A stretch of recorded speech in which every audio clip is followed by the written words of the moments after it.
tremendous looking trophy. Welcome to the number one PlayStation podcast in the Oceanias. My name's Tom Blight. Joining me, as always, Ashley Hobler. Hey John, excited to be here, but before we kick off the show, I just want to send out congratulations to the team over at the Pop Culturists. 200 episodes of For the Players this coming week. You know, I mean, they came second. They got the short end of the stick. You got the call back. But you know, 200 episodes, big congrats for the 200 episodes for the top 2 PlayStation podcasts in Australia. That's pretty big. Pretty good. Did you ever see, like when someone shows you something you said years ago, you're like, I can't remember saying that, but that's funny. I like how the other day when he posted and I responded on Twitter or whatever, and he posted a screenshot that I must have replied to him announcing the podcast 3 years ago.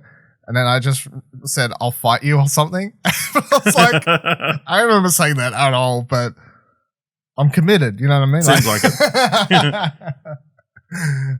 it. So look forward to PAX 2021, where me and Ryan will be brawling outside the convention center. By the sounds of it, I believe we are fighting for full, control of the Australian PlayStation podcast community. So look forward to that. All right, on our show this week, not a whole fucking lot to be completely honest, but we'll get straight into it. There's a Days Gone petition. Now we kind of we touched on some of this Days Gone stuff a couple weeks ago. We didn't really bother. We hinted at last week, but we didn't really continue going on about, that there's been this continued uproar and seeking, basically because of the interview that I cannot remember his name, but the other guy, the writer of Days Gone, did an interview with David Jaffe. That was a week after Jeff, what's his face, did one. Who was the director and co-writer or whatever. What are you talking about? Hey? John Garvin? Is that the guy? Yes, that's the one. Yeah. So basically, because he did that and he said a lot of things that were hot takes or hot takes taken out of context and then they were hot takes. Anyway, so that set up even more Days Gone stuff. But nonetheless, I thought I'd better talk about it because it's a PlayStation podcast. So Eurogamer says almost 80,000 people have signed a petition demanding Sony approves Days Gone 2. A couple of weeks after a press report breaking news that Days Gone 2 wouldn't be happening due to the original's lengthy development and mixed reception, something Eurogamer had also heard, a team of Sony Bends within Sony Bends is now apparently assisting Naughty Dog with a multiplayer project. The news has mobilized some fans into taking action. Just 2 weeks ago, the organizer was delighted to have secured 102 signatures. Now, however, the Change.org petition has secured over 78,000 signatories and hopes to hit 150,000. So the person said, quote, "There's millions of people who want to see PlayStation approve Days Gone 2, and I want all the fans to sign this petition. They can't just pull the plug on such an amazing game that ended with a cliffhanger. I do have..." And then they cover the John Garvin. Yeah, so it was John Garvin. Yeah, they're right. I have a couple of issues with that statement. Okay, yeah, I'm sure you do. I'm sure we all do. One, it's only 78,000, not millions. There's a big difference between those two numbers. Secondly, they didn't pull a plug on anything because the plug was never in to start with. Mm-hmm. So yeah, I mean, yeah, they're basically the two. Look, and I like Days Gone. Let's just clarify in case anyone's like watching this for the first time. I like Days Gone. I would happily play a sequel of Days Gone. But just because a game ended on a cliffhanger, that does not mean that, or a movie ended on a cliffhanger, or a book ended on a cliffhanger. Or more regularly, a TV show ends on a cliffhanger. Or a TV series ends on a cliffhanger. That does not actually mean that you are entitled to see that story through, or the network, or the developer, or the publisher, or whoever, production company, is obligated to see that story through just because that story, you're attached to that story. Like, I get it, but look, we've been dealing with this for TV shows for years, for our lives, since the inception of television, right? Shows will get cancelled after a season with a cliffhanger. Shows will get cancelled after 2-3 seasons with cliffhangers, and you'll never see the ending. Whatever happened to John Connor and the Sarah Connor Chronicles? Who can say? Know. We'll never know. We'll literally never know. And I know, like, his name's probably doesn't matter because he's been rebooted a bunch of times. That's true. Still, I know his name's worth dirt these days, but of course the key example that everyone used to bring up was Firefly, and then eventually But that didn't end on a cliffhanger. You got Serenity though, but I just mean like fans seeking more of something, or feeling like they're obligated for to see the characters' stories a bit more, or what have you. So look, so maybe that ruined it for everybody because now everybody wants everything. I mean, it expects everything. I don't know. Like, there's definitely, or is it Mass Effect that was the one that? No, because it's definitely Mass Effect 3. I feel like it's actually Netflix with some of the TV show stuff where they're like they've allowed some of these shows to come back and do like final season or that sort of stuff. Not with everything, but they have allowed it at least for a few cases that you can think of. So I don't know. Either way. And then ultimately 78,000, 80,000, whatever it's up to now, could be upwards of towards 80 something thousand. It's like close to the first day sales, right? Yeah, it's fuck all. Like it's just not. Yeah. It's fuck all. Like you're gonna take the amount of signatures to any of the higher ups at Sony and go, look, we've got 80,000 signatures. Greenlight this game. They'll go. Spend 80 5 years developing million? A game. If you say 80 million, 80,000. No. How many million? Like 1 million? Did you have? How many was it? 80. Even just 1 million. We could do like a 20-minute demo that will close the story for you. Yeah. Look, 80,000 sales of an indie game. Good. Fantastic even. 80,000 for the amount of money that of the AAA, the amount of money that Sony spends in their AAA games. 80,000 sales of that game ain't gonna cut it. So that's the harsh truth of the reality of what we're talking about here. And then since it's tied in here, I want to quickly cover this. So, because I'll meet in the middle here somewhere. So Eurogamer writes, in case you missed it, the writer and creative director of Days Gone recently said that players shouldn't complain if a game doesn't get a sequel if they didn't buy it at full fucking price. The full quote says, I do have an opinion of something that the audience may find of interest and it might piss some of them off, John Garvin said. If you love a game, buy it at full price. I can't tell you how many times I've seen gamers say, yeah, I got it on sale, or I got it for your PlayStation Plus, whatever. So I actually went and watched the full, that like 10-minute, 15-minute sequence or whatever, so I could get the full context. Mm-hmm.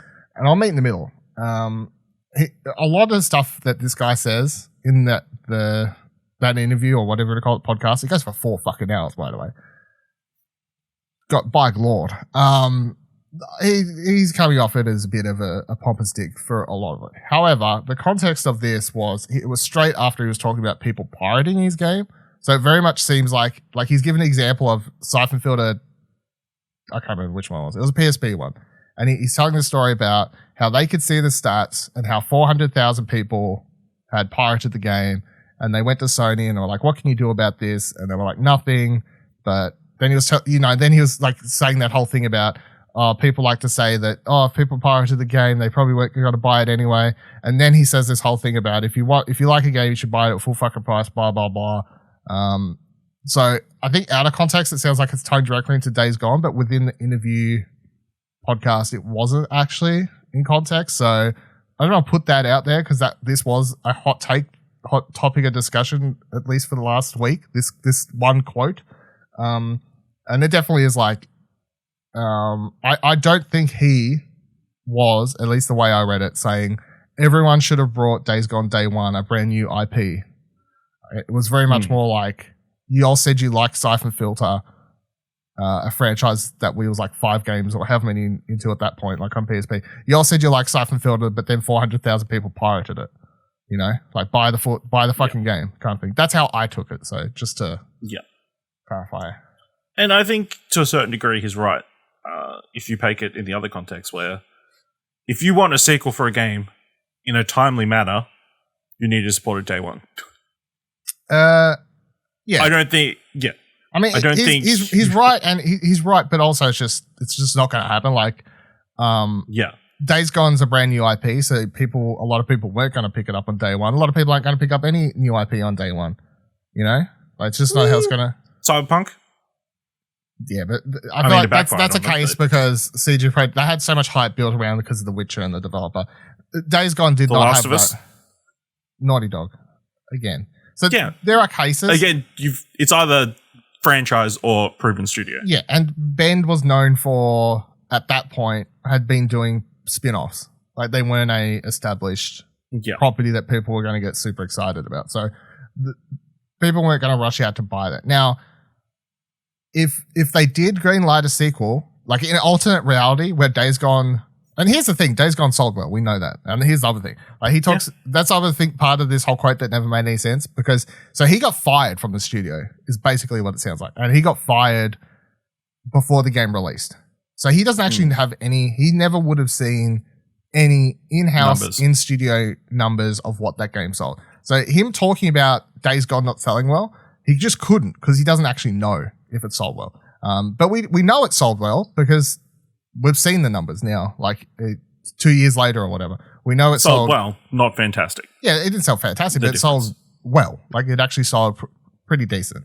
But if Sony did greenlight a sequel tomorrow, and then when that game came out, how many years from now, then you could put this whole thing to it, where it's like, okay, y'all wanted Days Gone 2. If you don't show up and buy it day one, it's your fault there's no third one. That's when I can see this being a case of put your money where your mouth is kind of thing. But, you know, you didn't support the brand new IP by a studio that doesn't have much credibility, like, or thing behind them. Yeah. It's like, yeah, of course they didn't. Like, you know, of course they didn't. It's not going to happen. So, that was just, I wouldn't suggest watching that whole thing. It's kind of got a lot of toxic energy in it, but I wanted to make sure I watched enough of it to treated it fairly, yeah. And because I didn't want to like chuck that dude under the bus, even though I was disagreeing with a lot of his attitude and whatever. But that one quote that everyone seems to have grabbed onto, I just think it's out of context a little bit. All right, cool. So talking about exclusives, an old mate proving them. Push Square writes, Jim Ryan, PS5 generation will have more exclusive games than ever before. They write, PlayStation boss Jim Ryan has stated in a new interview with Nikki, I'm going with Nikki, that Sony is making sure the PS5 generation will contain the most exclusive titles it has ever put out for a single console. Translated by VGC, he said, quote, we have been quietly but steadily investing in high-quality games for PlayStation, and we'll make sure that the PS5 generation will have more dedicated software than ever before. Ryan then goes on to explain how the company has bolstered its exclusive lineup in the past with mergers and acquisitions, with Insomniac Games provided as one example, saying, quote, we will not rule out that option in the future, end quote. And I can tell you what, right now, they're going to have to put up a real fight to fight off Microsoft buying up every fucking video game company in the world at the moment. Of course, the early years of the PS5's exclusive library are already beginning to take shape.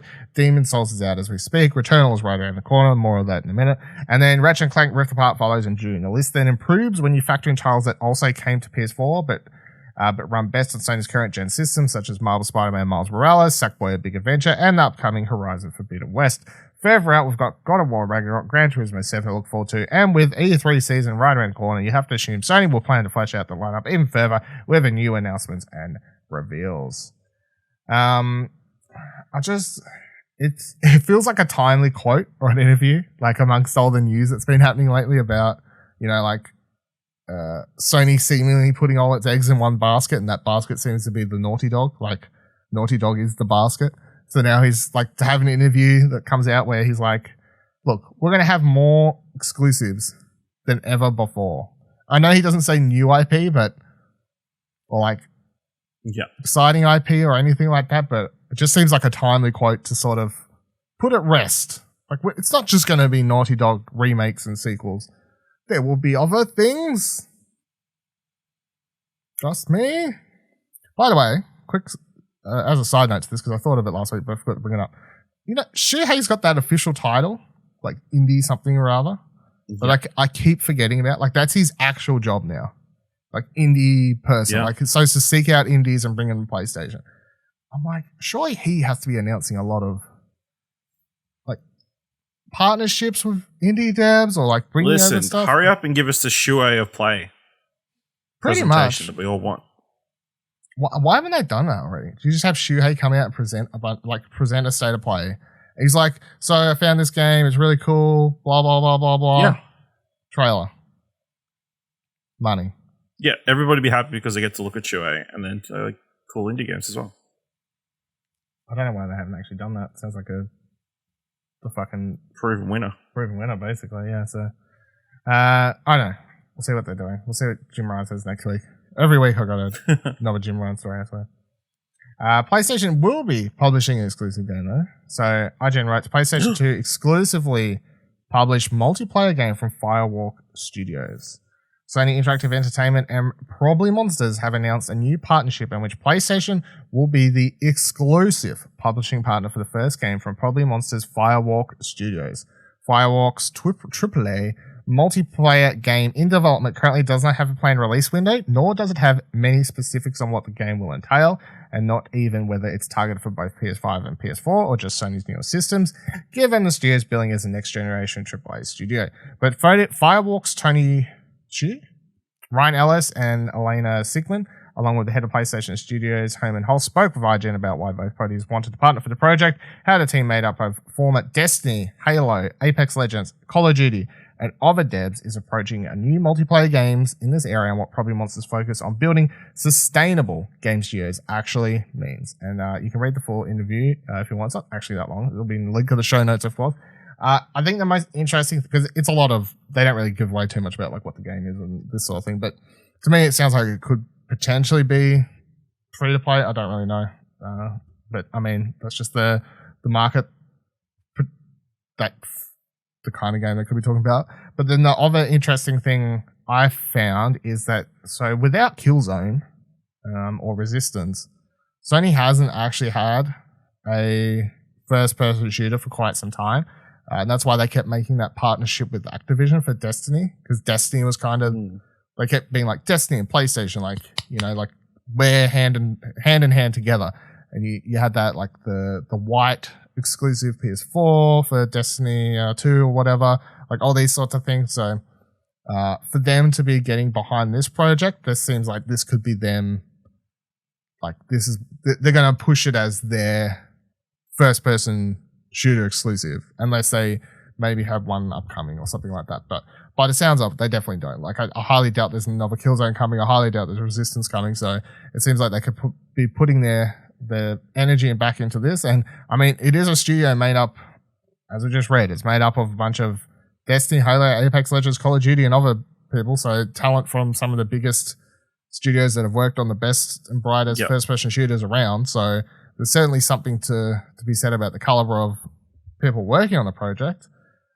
How exactly, it's a weird announcement too. Like, no, just to come out and be like, hey, like, we're doing this. Do you want to talk to us about it? Because this very much, the way the whole interview and like the article reads, this very much seems like a Sony reached out to IGN, said, we're announcing this. Do you want an exclusive interview to publish? And they, of course, were like, yep, sounds cool. But then you have to wonder, like, why? Like, why are they making sure this is a big story? Like, they wanted it to be a big story. You know, they wanted people to be talking about it. So, any thoughts? I think the more interesting thing is there's Probably Monsters, which is like an independent gaming company. They're not a publisher or developer. It seems like they're just facilitating a bunch of different studios. So yeah, that's interesting.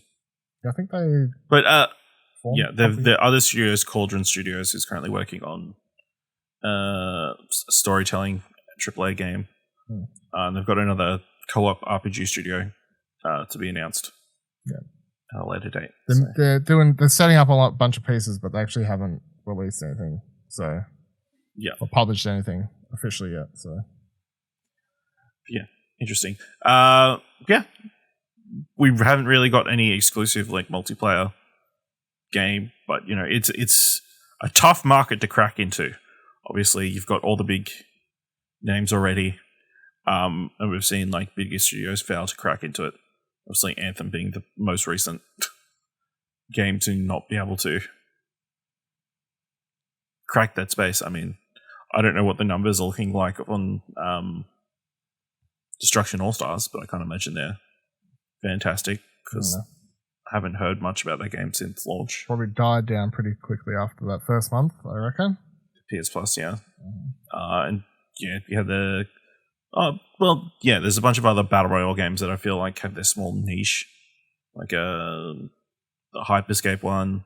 I feel like there's a couple other ones mainly on Steam and that kind of stuff. So I feel like it's a pretty hard one to break into. Look, as long as this if they got an isn't interesting making a battle concept, royale, as long as it's not a battle royale. I don't know. Yeah, it's a hard market to break into. I think. Yeah. Well, especially when you're relying on needing players to fill your games. Yeah, we shall see. It's definitely something I feel like we're going to hear. And then it's exclusive to one console as well. It might come to PC too, and they might have crossplay on PC or something. That's true. So, because they said exclusive publishing partner with PlayStation, so it doesn't rule out PC. I don't think. Like, we all know it's just about keeping it off Xbox. Really, is what that means. What it really means. Yeah. So we'll find out more soon. I'm sure this is just the way this news was pushed. It seems like it's going to be a big thing for Sony. So we'll see. And then, of course, finally, Returnal is out this Friday. I can confirm that I am not playing it, so I look forward to playing it on Friday with the rest of you. But a bunch of previews did go up on, I think it was last Friday, roughly, I guess. I think so, yeah. Like a week before the release. A bunch of people got to put up preview coverage. I skimmed a bunch of it, kind of thing. Didn't want to read too much, but skimmed enough to get the general idea that everyone that's playing it seems to be enjoying it, even if a bunch of people are complaining it's too difficult, too hard. So that's that was definitely a key takeaway. And then the other key thing that I liked that this article from Push Square, they said, as we confirmed in our hands-on, the release of the game is running at 60 frames per second in dynamic 4K and using ray tracing. My God, that's going to be one pretty picture looking game. This is the difference between Sony. It's a spicy meatball, actually. You know what I'm saying? Mwah. It's exciting terms for people who have 4K TV. Mwah, 4K TV, you know, you're over there with your Hisense. Yeah, $700 Hisense. You don't know. You don't know what the 4K. You don't know what all this means. But I think this is the big difference between a team that's working with Sony and they get the time and the help to make stuff work on the console, because then they've got everything. They're like, we got 60 frames. I know it's dynamic 4K, but dynamic's pretty fucking good. And then they got the ray tracing. Whereas some other developers, who are, third party stuff, they're struggling to get the 4K and the 60 and this sort of stuff. And you see what Insomniac's doing with Spider-Man, how they kept tweaking stuff. So it very much seems like the more practice people get with the current gen hardware and the more help they get from Sony, the more likely we are to see 60 4K ray tracing all in the same term, and not hey, you can have ray tracing but it'll run at 30 frames, or you can have 4K and it'll run at 40 frames, or this, a bunch of weird stuff like that. Hey, did you skim around any of the preview stuff? Look at any of the footage that released, any of that sort of stuff? I heard it was difficult and dark and scary monsters, and I said, I'm good. See, I don't think so. It does have people have been saying that it's scary, but comparing it to Control scary. So more moody than, it's not like a horror game, jump scares. It's more just the mood of the game is, you're on an alien planet, it's creepy, this sort of thing. So, for example, I have up in the video at the moment this gameplay footage from the Kotaku published, and it does look like you're on the Xenomorph homeworld from the Alien films, kind of thing. Yeah. Not exciting you? You sure? Not really. What do you reckon is the biggest turn-off point for you? Do you reckon it's the difficulty or the which one? Could you take out one of those two things and have you more interested? Could they be it's difficult, but if it was set in a land with rainbows and chocolates, I would be playing it even if it was difficult. You would? Probably. You would? Oh, I would be. Yeah, I'd probably give it a shot then. But so it's mostly the tone that turns you off then. I think so, yeah. More so than the difficulty, which is, I guess. But what if because at the moment, from what I see people talking about, is everyone's struggling to get past the second biome, which is apparently as far as you could talk about in the preview coverage anyway. What if the third biome is Adventure Time? Oh, that's enticing. What if it's just the first 2 levels? Trudge through these massive 2 biomes that nobody can get through, and I can get the fun stuff. That just might get me over. I mean, it might be exciting. So from the gameplay, I feel like watching the gameplay, it's like locked in, confirmed what we thought the game basically was anyway from all the trailers and stuff. It is very much like you're walking through these, sort of procedurally generated dungeons or whatever you want to call it, like a proper roguelike. And then you'll enter rooms where, you get locked in and you have to fight enemies and stuff like that. And all of the enemies, they're creepy, like tentacle looking alien type things, most of them. And then all of the abilities and attacks they spit at you are very, that voxel based attack spread stuff that we've seen in other games from, who's the developer? I'm fucking lost my train of thought there. Housemarque. That was bad, but it's fine. I'll leave that in. I won't even edit it out to prove that even the best PlayStation podcast in the Oceanias forgets the name Housemarque, but that's fine. But yeah, I'm very keen. I feel like because the other thing that doesn't like freak me out with the difficulty is I'm like, they're just a roguelike. Like it's supposed to be like. If you think back on your first run in Hades, right? Like, how many hours does it take to beat Hades that first time compared to every other time after? You know what I mean? Like, these games are supposed to be like butting your head against a wall for the majority of it, kind of thing. And then I've seen some people tweet about complaining that you can't carry forward you don't carry forward anything. But I know we've talked about before in interviews, they've talked about there's certain things you can unlock and find. They'll carry forward. So you'll get stronger or whatever. So I'm like, are you just not finding that stuff? Or like, do you have to beat certain bosses? Or like, it's like in Hades, you don't carry forward your boons, obviously. But in this game, you find boon equivalent things that are for that playthrough. And if you die, you lose them, obviously. Or different weapon upgrades and stuff. I'm like, well, yeah, that makes sense.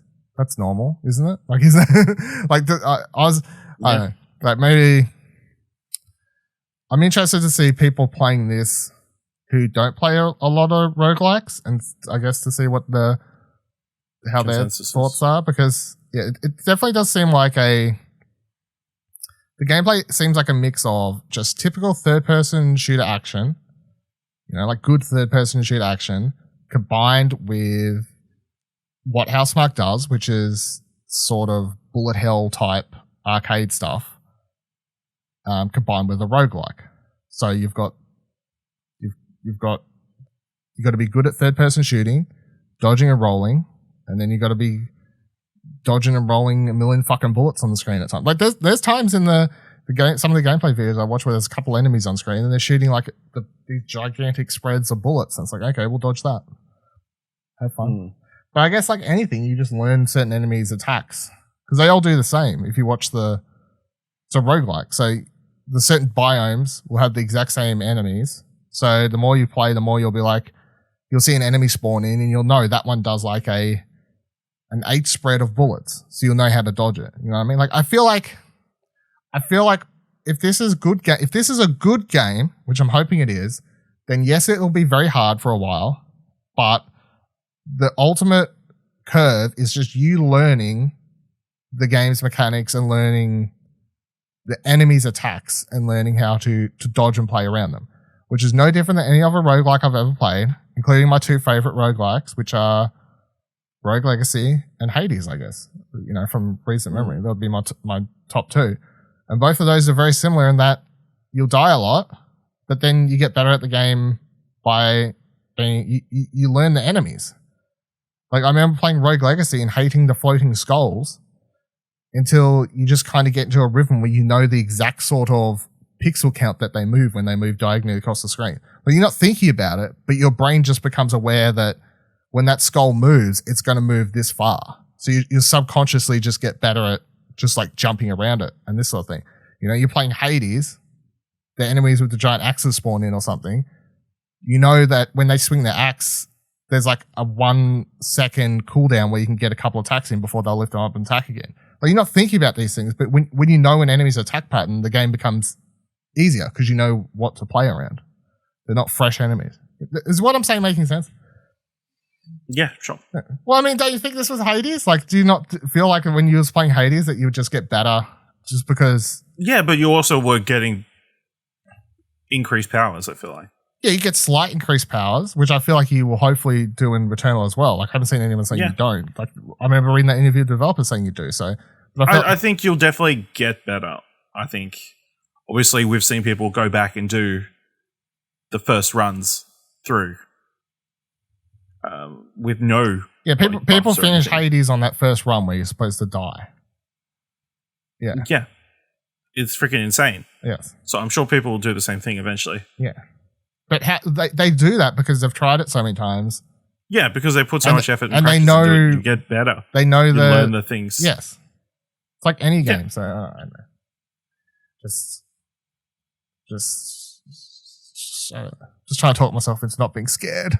That's what I'm doing. No, listen, Dylan, you'll realize like in a couple of days you don't have enough time to put into Returnal. You'll quit it, you'll put a video up, and then we'll hear about it for the next 3 years. I've only done that for one game. I know. Well, right. I'm going to go back to it soon. Now it's at 60 frames because that was my big. That was the thing that was holding you back. That was the only thing. Yeah, that's the only complaint I have about that game. The only thing. So just the frame rate. That's totally. Pretty sure you mentioned it in the video. So that makes sense.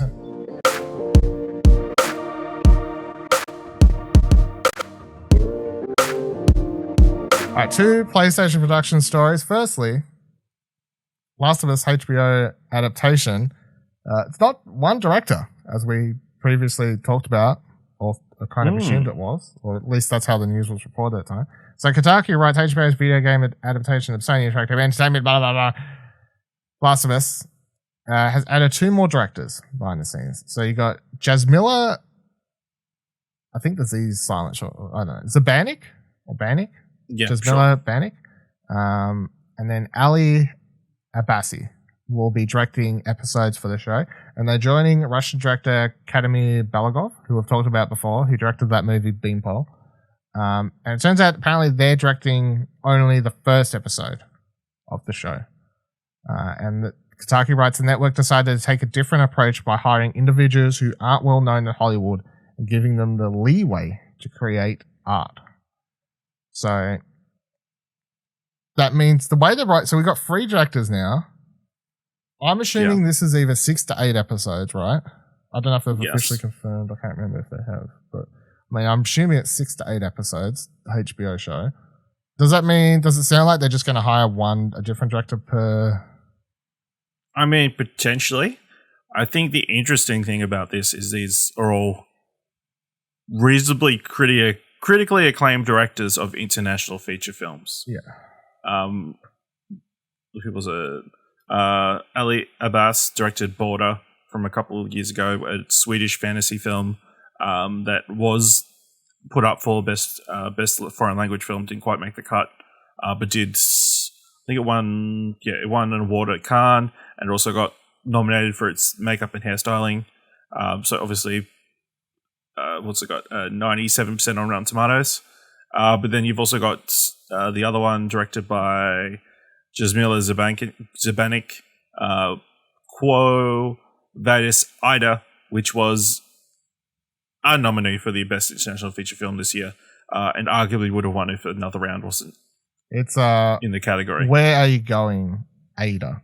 In English. The English translation, and that's got a 100% on critic. Rotten Tomatoes. It's got 100. It's got 97% Metacritic. Yeah. So, and then on top of Beanpole, which I believe also very well received. It had like 80 or 90s, like high 80s, high 90s, whatever it was. Yeah.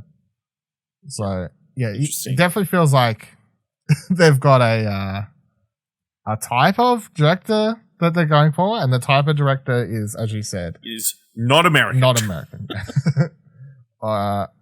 So you've got so we've got a Russian director. What's on? Let's just. Are these all 3 from different? Where's this Ali person? Yeah, Ali Abbasi is an Iranian Swedish, and Jasmila is a Bosnian director. Bosnian, Yeah. So there you go. So you got a Bosnian, a Iranian Swedish, and a Russian walk into a bar. Or walk onto the set of Last Walk onto the set of Last of Us, yeah. What happens next? I think it's. I guess there's going to be no white people on the set except Bella Ramsey. The internet's going. I love it because I just. No, she's not even American either. She's British. That's true. She's British. Yeah, so, no Americans. Fucking great on the set of The Last of Us. Can't wait to hear Crazy. The fuckboys complain. I love it. I love all of this. But I actually think the directors they're hiring is quite exciting. No, like knowing that, like without even having watched their movies, right? But just knowing that they're like, this is how I describe these type of directors. Like I have this like sort of running joke within my family. My dad will sometimes ask me like, "Oh, should I watch that movie?" Like ask me like, "Oh," because he knows I'll watch it. And if it's like an arty type film or something like that, I'll go, "It's an SBS movie. You won't like it." Like that's how I. Yeah. And I feel. Do you know what I mean? Like if I'm saying it's an SBS movie, so all of these directors are what I would SBS movie directors, right? So this is a very Australian joke I'm explaining here, obviously, but SBS is they show the art house films, they show the. Yes. Whatever. Yeah, they show art house, they show international features, that sort of thing. So, the idea of them, HBO being like, no, we're not going to hire. The people who do Game of Thrones directed those episodes. Yeah, all that sort of stuff. We're going to go. The people we've known. Yeah. We're going to go for a full. And I mean, maybe this will change with some of the other directors if there's 6 or different ones or whatever. But they're like, we're just going to hire a bunch of SBS directors to bring a certain look and style to this. And to me, honestly, what it says is this show is going to be dire. It's going to be dark. It's going to be nasty, I think. Like that's what I think it's going to be. I feel like, and even I guess you could perceive that even from Craig Mazin from the outset. Like when you remember that he's writing it, and you think about Chernobyl. You haven't watched it, but which you should. But you think about Chernobyl. And just how grim and dark and just terrible that is, combined with these sorts of directors, amazing. Because The Last of Us is fucked up. Ultimately, it's a dark show. So I'm glad they're not bringing in.